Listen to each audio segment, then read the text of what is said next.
Assalamualaikum warahmatullahi wabarakatuh. Sahabat dan rekan tani sekalian dimanapun berada, salam tani. Bersama saya kembali Budi Harto di channel Panduan Budidaya Tanaman. Namun perlu saya ingatkan, kiranya dalam menonton dan menyimak video-video saya, hendaknya dilakukan secara utuh dan tuntas agar tidak terjadi kesalahpahaman dan salah dalam penafsiran. Dan jangan lupa pula untuk selalu dukung channel ini dengan cara klik tombol like, subscribe, serta tanda lonceng agar sahabat dan rekan tani bisa selalu menyimak dan mendapatkan pemberitahuan tentang video-video terbaru dari saya yang insya Allah bisa memberikan manfaat peningkatan wawasan dan pemahaman dalam hal teknis berbudidaya tanaman.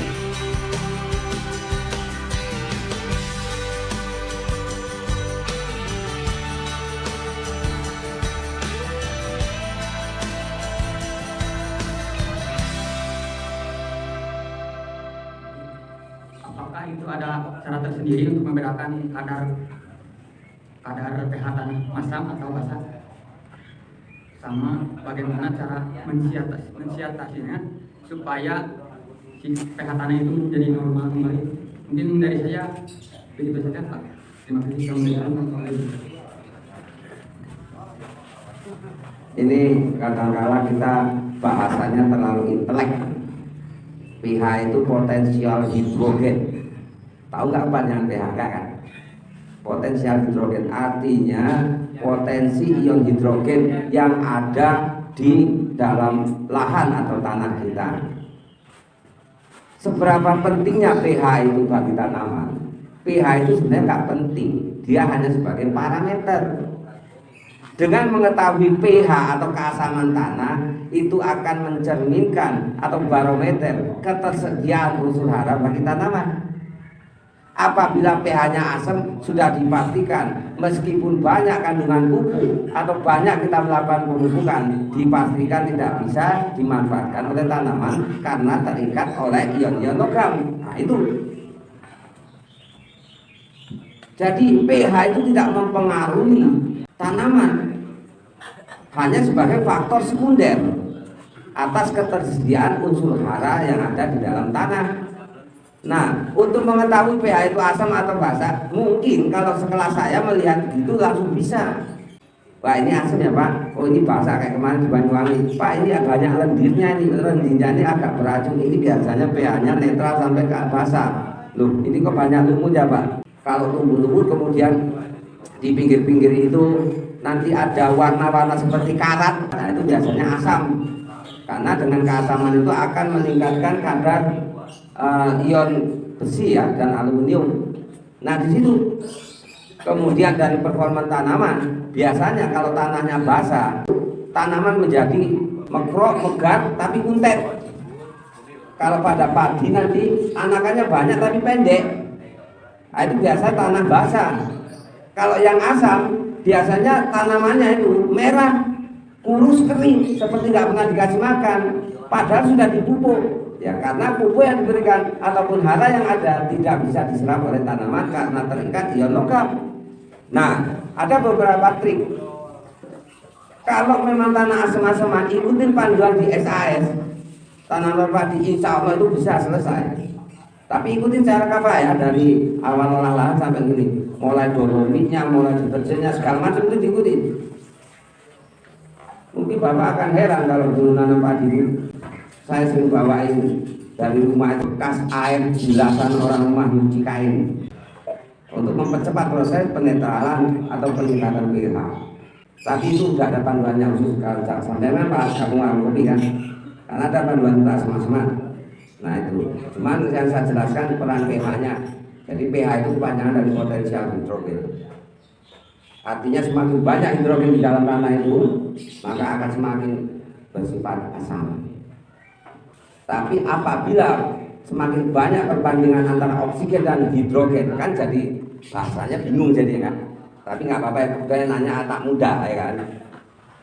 Semakin besar kandungan atau perbandingan antara hidrogen dan oksigen akan meningkatkan pH tanah, yang namanya pOH. pH kebalikannya pOH. pH potensial hidrogen, pOH potensial oksigen dan hidrogen. Berarti semakin tinggi keasaman derajat pH-nya, oksigen dan hidrogen semakin tersedia. Sementara kalau asam yang lebih tersedia hidrogennya, itu eceknya. Kasihan nanti bapak-bapak yang sepuh nggak ngerti itu. Ini ilmu teoritis, ini ilmu teori bener ini. Nah intinya kalau kayak bapak-bapak lebih sukanya itu mungkin kalau di print out kan panduannya, dia ikutin jadwalnya. Nah besok ini begini. Tapi perlu juga penjelasan yang seperti ini supaya tidak gagap bahasa gitu. Mana tahu kadang BPL atau orang-orang pintar itu ngomongnya internet kayak saya gitu kan bisa ngerti. Ya sedikit-sedikit kita ulas. Itu aja ya. Nah, ada alatnya beli. Untuk mengatasinya ya dolomit. Kalau mau mempercepat ya campurkan itu deterjen itu atau sabun krim itu. Kenapa deterjen itu sifatnya basah? Yang asam-asam dikasih basah kan neng dongkrak walaupun sementara. Kalau dolomit dalam waktu lebih lama itu.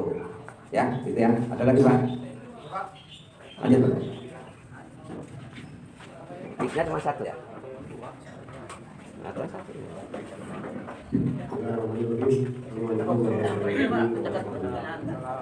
Salam Mas. Bapak Budi yang saya hormati, saya akan menunjukkan dua pertanyaan. Yang pertama ini dari pembacakan, dari mulai pembacakan terus sampai penanaman. Waktu tadi hari kedua hari sampai ketemunya, ini cara hukumannya harus pakai apa, Tidak seterusnya, mungkin Bapak Budi nanti yang menjelaskan dan seterusnya sampai usia padi sampai panen. Terus yang kedua, saya lihat di depan dulu, saya tuh ini buat apa? Ini Pak, ini yang pertama 1, 2, 3 sampai 5 botol. Ini fungsinya buat apa? Dan disemprotkan sewaktu umur padi berapa hari itu Pak. Makanya saya tadi Bapak itu ya ini yang menerangkan, saya itu tertarik atas teori-teori yang dipakai dengan modal seminim mungkin tapi hasilnya maksimal gitu Pak. Ini yang ketiga, alangkah lebih baiknya ini saya itu dengan rasa hormat kepada Bapak Budi berbikin suatu brosur untuk bahan untuk pedoman para petani untuk lebih tahu lah. Bukan ini masalah brosur ya. Kalau ada Bapak Budi sudah menerangkan atau sudah menjelaskan ya terima kasih. Dan cuman ini satu lebih baik langsung aja saya mengusulkan ini saya sebagai petani di sini lebih baik kamu begitu Pak. Dan mohon maaf ini Pak. Siap. Ini terlalu banyak. Padahal bukan apa-apa. Satu ini perkenalan, kedua alangkah walaupun perkenalan kita lebih baik tahu ya Pak ya. Siap. Satu masalah pertanian.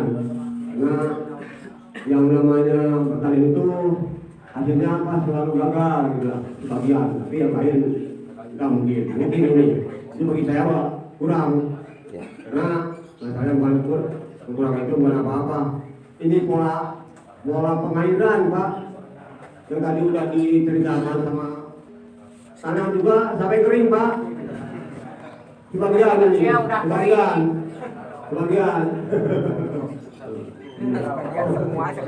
terima kasih atas kesediaan Bapak Budi dan maaf baik ini kata-kata saya kurang berkenan dari Bapak Budi. Terima kasih sekian. Terima kasih atas pertanyaannya. Ini kalau saya jawab 2 hari nggak kelar. Makanya simpelnya nanti itu saya kejar Kang Didi ataupun Kang Rey untuk roster panduannya itu. Jadi ini kan belum mulai musim tanam ya, roster panduannya itu. Kalau masalah pengelolaan air itu rezeki karena air ini kadang-kadang ada pihak tertentu yang lebih berwenang. Tapi kalau untuk pengolahan lahan, mulai sebelum lahan itu lengkap itu Pak. dosisnya berapa, bahkan ada keterangannya. Tujuan pemupukan ini adalah untuk begini. Nah, umur sekian hari penyemprotan tujuannya untuk begini. Sudah ada itu lengkap semua ini. Sayangnya belum di print out, belum difotokopi. Di situ masalahnya.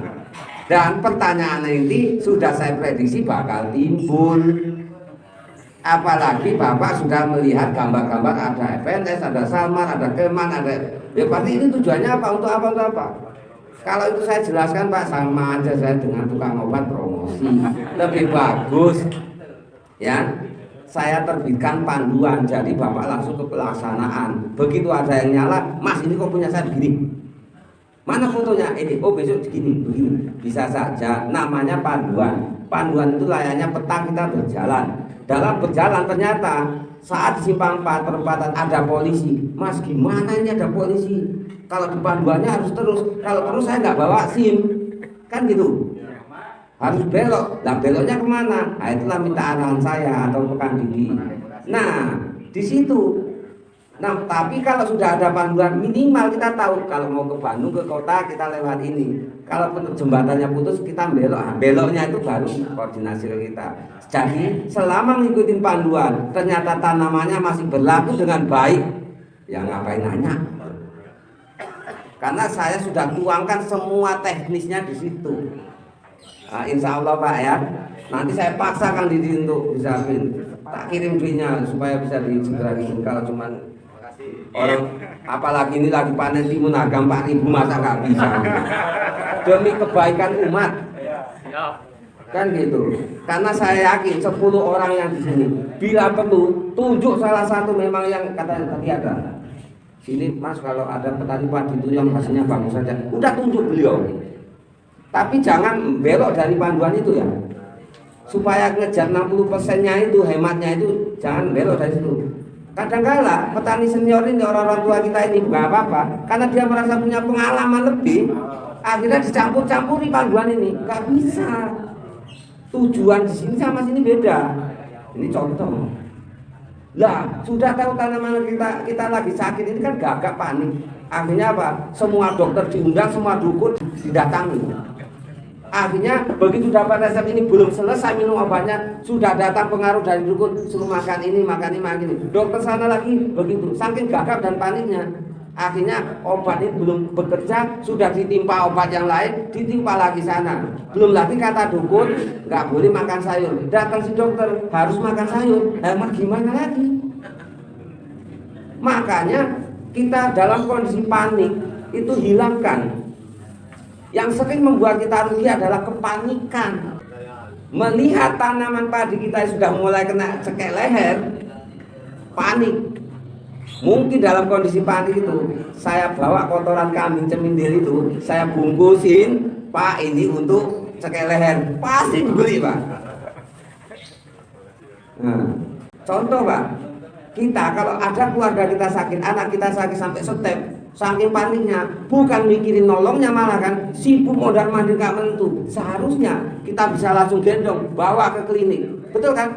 Kalau kita tidak panik, lah begitu panik, malah bingung. Dalam kondisi bingung itu pasti apapun yang kita lakukan nggak ada beresnya. Apalagi mohon maaf datang ke kios pupuk, oh coba ini Pak, ternyata nggak mempan, wah berarti bukan, coba lagi yang ini, lah kali 50.000 udah berapa itu. Jadi kita petani dijadikan ajang coba-coba.